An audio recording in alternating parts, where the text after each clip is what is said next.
اعوذ باللہ من الشیطان الرجیم بسم اللہ الرحمن الرحیم۔ سیرت نبی صلی اللہ علیہ وآلہ وسلم، قسط نمبر 13۔ حضرت حلیمہ سعدیہ رضی اللہ تعالیٰ عنہا نے شق صدر کے واقعے کے بعد نبی کریم صلی اللہ علیہ وآلہ وسلم کو 4 یا 5 سال کی عمر میں حضرت آمنہ کے حوالے کر دیا۔ انہوں نے آپ صلی اللہ علیہ وآلہ وسلم کی خدمت کے لیے ایمن رضی اللہ تعالیٰ عنہا کو مامور کیا، جو کہ آپ کی والدہ کی کنیز تھیں۔ ان کا اصل نام برکھا تھا۔ جب آپ صلی اللہ علیہ وآلہ وسلم کی عمر 6 سال کی ہوئی تو آپ صلی اللہ علیہ وآلہ وسلم کی والدہ حضرت آمنہ حضور اکرم صلی اللہ علیہ وآلہ وسلم کو اپنے ساتھ لے کر اپنے مرحوم شوہر حضرت عبداللہ کی قبر کی زیارت کے لیے یثرب یعنی مدینہ روانہ ہو گئیں۔ 2 اونٹوں پر مشتمل اس مختصر سے قافلے میں آپ صلی اللہ علیہ وآلہ وسلم کی کنیز حضرت ایمن رضی اللہ عنہا بھی ہمراہ تھیں۔ وہ دارالنبقہ میں اتریں، جہاں حضرت عبداللہ کو مدفون کیا گیا تھا، اور 1 مہینہ وہاں قیام کیا۔ وہاں آپ صلی اللہ علیہ وآلہ وسلم نے بنو نجار کے تالابوں میں تیرنا سیکھا، ننہالیوں لڑکوں کے ساتھ کھیلنا کودنا۔ حضرت ایمن رضی اللہ عنہا کا بیان ہے کہ یثرب کے یہودی آپ صلی اللہ علیہ وآلہ وسلم کو بہت غور سے دیکھتے تھے۔ میں نے سنا کہ ان میں سے ایک نے کہا کہ یہ اس امت کے نبی ہیں اور یہی ان کا دارالہجرت ہے۔ میں نے ان کی یہ بات سن کر ذہن نشین کر لی۔ واپسی میں بدر کے مقام ابابہ کے مقام پر حضرت آمنہ بیمار ہو گئیں، جس کی وجہ سے اس قافلے نے وہاں قیام کیا۔ حضرت آمنہ نے وہیں وفات پائی۔ وقت آخر حضرت محمد صلی اللہ علیہ وآلہ وسلم اپنی والدہ کے سرانے بیٹھے تھے۔ ماں نے اپنے جلیل القدر بیٹے کو جی بھر کر دیکھا اور چند اشعار پڑھے، جن کا متان مواہب لدنیہ میں محفوظ ہے۔ بوقت وفات حضرت آمنہ کی عمر تقریباً 28 سال تھی، اور حضور اکرم صلی اللہ علیہ وآلہ وسلم کی ولادت کے بعد 6 سال 3 ماہ تک زندہ رہیں۔ حضرت آمنہ کو اسی جگہ دفن کیا گیا۔ حضرت ایمن رضی اللہ عنہا آپ کو لے کر مکہ واپس حضرت عبدالمطلب کے پاس پہنچیں۔ یوں شکم مادر میں ہی یتیم ہونے والے ننھے حضور اکرم صلی اللہ علیہ وآلہ وسلم اپنی والدہ کے سائے سے بھی زیادہ دن نہ گزار سکے۔ حضرت ایمن رضی اللہ عنہا نے ایک ماں کی طرح آپ صلی اللہ علیہ وآلہ وسلم کی نگرانی کی۔ ان کے بارے میں حضور اکرم صلی اللہ علیہ وآلہ وسلم نے فرمایا کہ یہ خاتون میری والدہ کے بعد میری ماں ہیں۔ حضور اکرم صلی اللہ علیہ وآلہ وسلم جب نبی بن گئے تو ایمن رضی اللہ عنہا اولین تصدیق لانے والوں میں سے تھیں۔ حضور اکرم صلی اللہ علیہ وآلہ وسلم نے انہیں آزاد کر دیا۔ ان کا پہلا نکاح بنی حارث کے عبید بن زید بن امراؤ سے ہوا، جن سے ایمن پیدا ہوئے، جن کے نام پر ان کی کنیت ایمن تھی۔ پہلے شوہر کے انتقال کے بعد حضور اکرم صلی اللہ علیہ وآلہ وسلم نے اپنے آزاد کردہ غلام حضرت زید بن حارثہ رضی اللہ عنہ سے ان کا نکاح کروایا، جن سے اسامہ بن زید رضی اللہ عنہ پیدا ہوئے۔ حضرت عثمان رضی اللہ عنہ کے عہد خلافت میں حضرت ایمن رضی اللہ عنہ کی وفات ہو گئی۔ والدہ ماجدہ کی وفات کے بعد حضور اکرم صلی اللہ علیہ وآلہ وسلم کو آپ کے دادا حضرت عبدالمطلب نے اپنی کفالت میں لے لیا۔ حضرت عبدالمطلب آپ سے بہت محبت کرتے تھے اور آپ کو سب اولادوں سے بڑھ کر محبوب جانتے تھے۔ روایتوں سے پتہ چلتا ہے کہ حضور اکرم صلی اللہ علیہ وآلہ وسلم کو اپنے ساتھ ساتھ رکھا کرتے تھے۔ حضرت عبدالمطلب کو یقین تھا کہ ان کا پوتا بڑا نام والا ہے، چنانچہ جب نبی مدلج کی ایک جماعت ان سے ملنے آئی تو ان میں سے بہت سے قیافہ شناس تھے۔ انہوں نے جب حضور اکرم صلی اللہ علیہ وآلہ وسلم کا نقش کاف پا دیکھا تو اسے ابراہیم علیہ السلام کے نقش کاف پا جو مصلی ابراہیم کہلاتا ہے کہ مشابہ پایا۔ اس لیے انہوں نے حضرت عبدالمطلب سے کہا کہ یہ اس بچے کو بطور خاص حفاظت اور نگرانی میں رکھیں۔ چنانچہ حضرت عبدالمطلب حتیم میں اپنی نشست پر حضور اکرم صلی اللہ علیہ وآلہ وسلم کو اپنے قریب بٹھا کر پشت پر ہاتھ پھیرا کرتے تھے اور کہتے تھے کہ اس کی تو بہت بڑی شان ہے۔ دادا اپنے پوتے کو ہمیشہ ساتھ رکھتے تھے اور اپنے ساتھ ہی کھانا کھلاتے۔ اسی سال حضرت عثمان بن عفان رضی اللہ تعالیٰ عنہ کی ولادت ہوئی۔ حضرت عبد المطلب کے زیر سائے آپ کا بچپن بہت آرام سے گزر رہا تھا۔ صرف حضرت عبد المطلب ہی نہیں بلکہ آپ سے آپ کے تمام چچا اور پھوپھیاں بھی بے حد محبت کیا کرتے تھے، لیکن آپ کی مشیت کچھ اور ہی تھی، اور ابھی آپ 8 سال کے ہی تھے کہ حضرت عبد المطلب کا بھی انتقال ہو گیا۔ آپ کو اپنے دادا سے بہت انسیت اور محبت تھی۔ جب حضرت عبد المطلب کا جنازہ اٹھا تو آپ بھی جنازے کے ساتھ تھے اور شدید غم سے روتے جاتے تھے۔ اس وقت حضرت عبد المطلب کی عمر 82 سال تھی۔ 8 سال کا ایک معصوم بچہ جس کے ماں باپ بھی وفات پا چکے تھے اور اب شفیق دادا بھی نہیں رہے۔ نہ کوئی بھائی بہن تھا، تنہا، لیکن کون جانتا تھا کہ بظاہر بے آسرا معصوم بچہ کچھ ہی عرصے بعد ہزاروں لاکھوں کا آسرا بننے والا ہے۔ بلا شبہ آپ صلی اللہ علیہ وآلہ وسلم کی زندگی کے لمحہ لمحہ میں ہمارے لیے سیکھنے کو بہت کچھ ہے۔ سبحان اللہ۔ حضرت عبد المطلب کے وفات کا واقعہ ایک اور لحاظ سے بھی اہمیت کا حامل ہے۔ قصی بن کلاب نے جملہ امور ریاست حضرت محمد صلی اللہ علیہ وآلہ وسلم کے جد امجد عبد مناف کے حوالے کی تھی، جو کہ بعد ازاں ان کے بیٹے اور آپ صلی اللہ علیہ وآلہ وسلم کے پردادا حضرت ہاشم کے حصے میں آئی۔ دوسری طرف حضرت ہاشم کے ہی دور میں خانہ کعبہ کے تولید کے زیادہ تر حقوق بھی حضرت ہاشم نے حاصل کر لیے، اور ان سے یہ تمام اختیارات حضرت عبد المطلب کو بھی ورثے میں حاصل ہوئے۔ ان کی حیثیت اپنے والد حضرت ہاشم کی طرح مکہ کے سردار کی تھی، لیکن ان کی وفات نے وفداً بنو ہاشم کے اس رتبے امتیاز کو گھٹا دیا، اور کئی دہائیوں بعد یہ پہلا موقع تھا جب بنو امیہ بنو ہاشم پر غالب آ گیا اور مکے کی مستند ریاست پر حرب معمور ہو گیا، جو کہ امیہ کا نامور فرزند تھا۔ حضرت ابو سفیان رضی اللہ عنہ انہی حرب بن امیہ کے بیٹے تھے اور حرب کے بعد مکہ کے سردار اور سپہ سالار بنے۔ حرب بن امیہ نے ریاست اور تولیت خانہ کعبہ کے جملہ اختیارات اپنے قبضے میں لے لیے، اور صرف سقایا یعنی حاجیوں کو پانی پلانے کی سعادت ہی حضرت عباس رضی اللہ عنہ کے پاس باقی رہی، جو حضرت عبد المطلب کے سب سے چھوٹے بیٹے تھے۔ حضرت عبد المطلب کے مختلف ازواج سے 10 بیٹے تھے، جن میں سے حضرت محمد صلی اللہ علیہ وآلہ وسلم کے والد حضرت عبداللہ اور حضرت علی رضی اللہ عنہ کے والد جناب ابو طالب ماں کی طرف سے سگے بھائی تھے، اس لیے حضرت عبد المطلب نے آپ کو حضرت ابو طالب کی ہی آغوش تربیت میں دیا۔ اس کے علاوہ حضرت عبد المطلب نے اپنی وفات کے وقت اپنی بیٹیوں یعنی آپ کی پھوپھیوں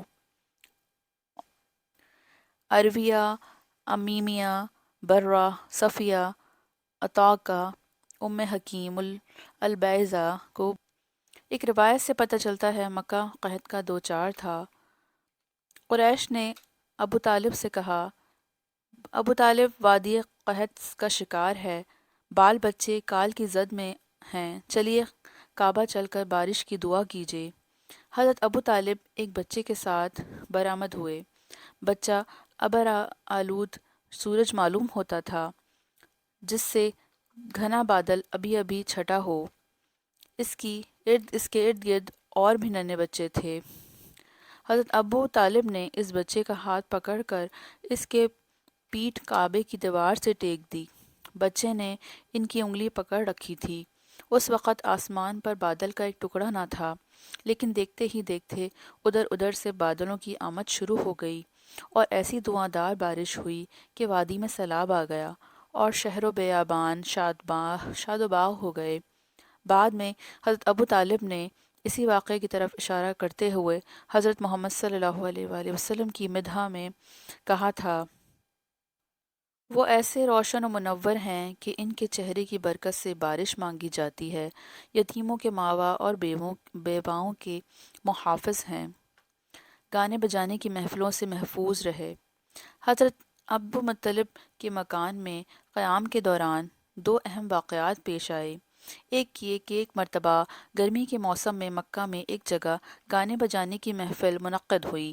آپ صلی اللہ علیہ وآلہ وسلم کو اس محفل میں شرکت کی خاطر بکریوں کو ایک ساتھی چرواہے کے حوالے کیا گیا، اور حضرت محمد صلی اللہ علیہ وآلہ وسلم کو اس محفل میں مدعو کیا گیا۔ محفل چراگاہ سے دور تھی، گرمی میں دوڑ کر چل کر آنے کی وجہ سے آپ صلی اللہ علیہ وسلم بہت تھک گئے تھے، اور محفل ابھی شروع نہیں ہوئی تھی، اس لیے آپ صلی اللہ علیہ وآلہ وسلم ایک درخت کے سائے تلے لیٹ گئے تو آنکھ لگ گئی۔ جب بیدار ہوئے تو محفل ختم ہو چکی تھی۔ اس طرح آپ صلی اللہ علیہ وآلہ وسلم اس محفل میں شریک ہونے سے محفوظ رہے، اور آئندہ بھی آپ صلی اللہ علیہ وآلہ وسلم کو اسی طرح کے لہو و لباب میں شرکت کی خیال تک نہ آیا۔ بت پرستی سے محفوظ۔ دوسرا واقعہ یہ ہے کہ ایک مقام پر کھجور کی دو مقدس درخت تھے، جہاں بوانا نامی بت نصب تھا۔ لوگ جا کر بت پر جانور بھیڑ چڑھاتے تھے، سر منڈواتے اور دیگر مشرکانہ رسم و رواج ادا کرتے تھے۔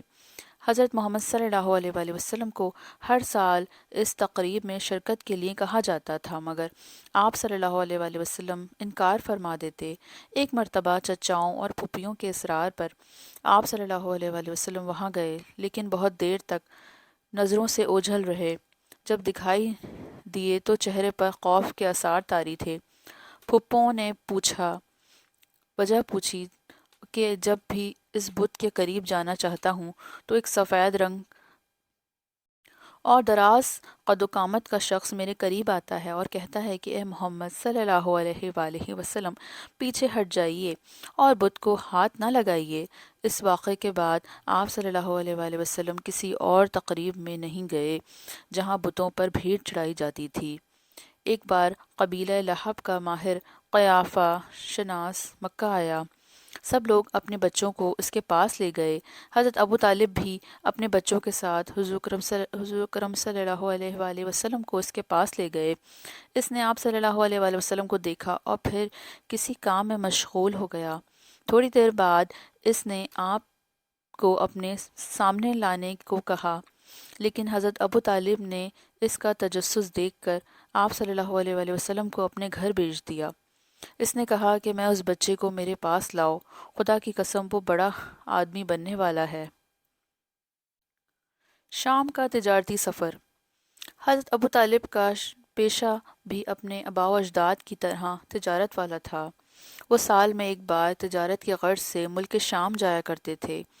حضرت محمد صلی اللہ علیہ وآلہ وسلم کی عمر تقریباً 12 برس کی تھی کہ حضرت ابو طالب نے حسب دستور شام کی تجارت کا سفر کا ارادہ کیا۔ آپ صلی اللہ علیہ وآلہ وسلم نے بھی ان کے ساتھ چلنے کی خواہش کا اظہار کیا۔ حضرت ابو طالب نے آپ صلی اللہ علیہ وآلہ وسلم کی کم عمری کے دوران سفر مشکلات اور تکلیفوں یا کسی اور وجہ سے آپ صلی اللہ علیہ وآلہ وسلم کو نہ لے جانے چاہا، لیکن حضرت محمد صلی اللہ علیہ وآلہ وسلم نے اپنے شفیق چچا سے اتنی محبت کی تھی کہ جب حضرت ابو طالب چلنے لگے تو آپ صلی اللہ علیہ وآلہ وسلم ان سے لپٹ گئے۔ اب حضرت ابو طالب کے لیے بھی آپ صلی اللہ علیہ وآلہ وسلم کو خود سے جدا کرنا ممکن نہ رہا، اور آپ صلی اللہ علیہ وآلہ وسلم کو بھی ساتھ لے گئے۔ مورخین کے مطابق اس سفر شام کے دوران ایک عیسائی راہب بحیرہ کا مشہور واقعہ پیش آیا، جس نے آپ صلی اللہ علیہ وآلہ وسلم میں کچھ ایسی نشانیاں دیکھیں جو ایک آنے والے پیغمبر کے بارے میں قدیم آسمانی کتابوں میں لکھی ہوئی تھیں۔ اس نے حضرت ابو طالب کو بتایا کہ اگر شام کے یہودی یا نصرانی نے یہ نشانیاں پا لیں تو آپ صلی اللہ علیہ وآلہ وسلم کی جان خطرے میں ہو سکتی ہے۔ چنانچہ حضرت ابو طالب نے یہ سفر ملتوی کر دیا اور واپس مکہ آ گئے۔ بعض روایات کے مطابق، جو تحقیق کی روح سے مجموعی طور پر ثابت اور مستند ہیں، کہ جب آپ صلی اللہ علیہ وآلہ وسلم کی عمر 12 سال اور تفصیلی قول کے مطابق 12 سال 2 مہینے 10 دن کی ہو گئی تو حضرت ابو طالب آپ کو ساتھ لے کر تجارت کے لیے ملک شام کے سفر کے لیے نکلے۔ حضرت ابو طالب کا قافلہ سرزمین شام میں بصری شہری کا ایک اہم تجارتی منڈی کے قریب پہنچا تو وہاں پڑاؤ ڈال دیا۔ بصری یا ملک شام کا ایک اہم مقام اور حوران کا مرکزی شہر ہے۔ اس وقت یہ جزیرہ العرب کے رومی مقبوضات کا دارالحکومت تھا۔ وہیں قریب ہی ایک گرجا گھر تھا جس میں جرجس نامی ایک عیسائی عبادت گزار راہب رہا کرتا تھا جو بحیرہ راہب کے نام سے مشہور تھا۔ اہل تحقیق کے نزدیک بحیرہ راہب موحد تھا، مشرک یا بت پرست نہ تھا۔ وہ تمام آسمانی کتابوں کا عالم اور نبی الزماں کی جو علامتیں آسمانی کتابوں میں مذکور تھیں ان سب سے بخوبی واقف تھا۔ اس نے پہلے ہی بارہا اس کے گرجا گھر کے پاس سے تجارتی قافلہ گزرتے رہے تھے مگر بحیرہ کبھی کسی کی طرف متوجہ نہ ہوا تھا، لیکن جب اس بار حضرت ابو طالب کا کارواں تجارت سے اس گرجا گھر کے پاس سے گزرا تو اس راہب نے اپنی خانقاہ میں سے دیکھا کہ قافلے والوں میں سے ایک نوجوان پر ابرہ سایہ کیے ہوئے ہے۔ بحیرہ راہب اپنی بصیرت سے پہچان گیا کہ یہ نوجوان خصوصی اہمیت کا حامل ہے۔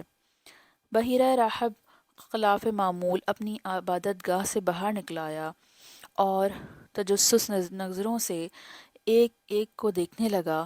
پھر جیسے ہی آپ صلی اللہ علیہ وآلہ وسلم کے پاس آیا تو دیکھتے ہی آپ صلی اللہ علیہ وسلم کا ہاتھ پکڑ لیا اور پکار اٹھا، یہی ہے سردار دو جہاں کا، یہی ہے رسول پروردگار عالم کا جس کو اللہ تعالیٰ نے جہانوں کے لیے رحمت بنا کر بھیجا ہے۔ سبحان اللہ۔ بحیرہ راہب نے بتایا کہ جب آپ سب لوگ پہاڑی کی گھاٹی سے نکلے تو اس وقت میں نے اپنی عبادت گاہ میں سے آپ سب کی طرف دیکھا۔ میں نے دیکھا کہ اس نوجوان پر ابرہ سایہ کیا ہوئے ہے۔ پھر میں نے دیکھا کہ کوئی شجر و حجر ایسا نہ تھا جس نے سجدے نہ کیے ہوں، اور شجر و حجر نبی کے علاوہ کسی اور انسان کو سجدہ تعظیم نہیں کرتے۔ اس کے علاوہ میں نے آپ صلی اللہ علیہ وآلہ وسلم کو مہر نبوت کی وجہ سے بھی پہچان چکا ہوں جو آپ کے کاندھوں کے نیچے نرم ہڈی کے پاس ہے، اور ہم انہیں اپنی کتابوں میں بھی پاتے ہیں۔ راہب یہ کہہ کر واپس ہو گیا اور بصد اشتیاق تمام قافلے کے لیے کھانا تیار کرایا۔ جب کھانا تیار ہوا تو سب کھانے کے لیے حاضر ہوئے مگر آپ صلی اللہ علیہ وآلہ وسلم موجود نہ تھے۔ راہب کے دریافت کرنے پر معلوم ہوا کہ آپ صلی اللہ علیہ وآلہ وسلم اپنے اونٹ چرانے آس پاس نکل گئے ہیں۔ ایک آدمی بھیج کر آپ صلی اللہ علیہ وآلہ وسلم کو بلایا گیا۔ سب لوگ جس درخت کے نیچے بیٹھے ہوئے تھے وہاں کوئی سایہ دار جگہ آپ صلی اللہ علیہ وآلہ وسلم کے لیے بچی ہوئی نہ تھی۔ سایہ دار جگہ نہ ملنے کی وجہ سے آپ صلی اللہ علیہ وآلہ وسلم دھوپ ہی میں بیٹھ گئے تو درخت کی شاخیں آپ صلی اللہ علیہ وآلہ وسلم پر جھک گئیں۔ بحیرہ ان سارے معاملات کو بڑی گہری نظر سے دیکھ رہا تھا۔ اس نے حضرت ابو طالب سے حضور کرم صلی اللہ علیہ وآلہ وسلم کے رشتے کے بارے میں دریافت کیا۔ انہوں نے کہا یہ میرا بیٹا ہے، لیکن راہب نے کہا اس کے علم کے مطابق اس لڑکے کا باپ زندہ نہیں۔ حضرت ابو طالب نے جواب دیا حقیقت میں اس کا باپ زندہ نہیں ہے۔ اس کے بعد بحیرہ راہب نے حضرت ابو طالب سے کہا آپ صلی اللہ علیہ وآلہ وسلم میں وہ تمام نشانیاں موجود ہیں جو آسمانی کتابوں میں اللہ کے آخری نبی کے متعلق بتائی گئی ہیں۔ اگر شام کے یہود و نصارہ نے آپ صلی اللہ علیہ وآلہ وسلم میں یہ نشانیاں پہچان لیں تو مجھے ڈر ہے کہ کہیں وہ آپ صلی اللہ علیہ وآلہ وسلم کی جان کو نقصان نہ پہنچا دیں۔ چنانچہ بحیرہ کے مشورے پر حضرت ابو طالب نے بعض غلاموں کی کچھ روایات سے یہ پتہ چلتا ہے کہ جس درخت کے نیچے بحیرہ راہب نے نبی کریم صلی اللہ علیہ وآلہ وسلم کے قافلے کو کھانا کھلایا تھا وہ آج بھی موجود ہے اور اسے صحابیت درخت کہتے ہیں۔ واللہ عالم۔ آئندہ قسط انشاءاللہ اللہ تعالی ہم سب کو دین حق پہ چلنے کی توفیق عطا فرمائے، آمین ثم آمین۔